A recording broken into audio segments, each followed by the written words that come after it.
Ақырын жүріп анықпас, еңбегін кетпес далаға, ұстаздық қылған жалықпас, үйретуден балаға.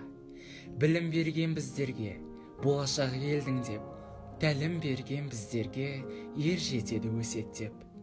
Дарын берген біздерге, өз-өзіне сенсін деп, ынта берді біздерге, қанатын кеңге қақсын деп. Ұлыларды ұлықтап, үйретті бізге тарихты, тіл байлығы болсын деп, қара сөзді жаттатты. Алғысын көп сіздерге, ұлағатты ұстаздар, білімнің бұлағы сіздер деп, арнадым осы тілекті. Мен үшін білім шырағы, мен үшін өмір жарығы, 100 жасаңыз ұстаздар, тілейді соны барлығы.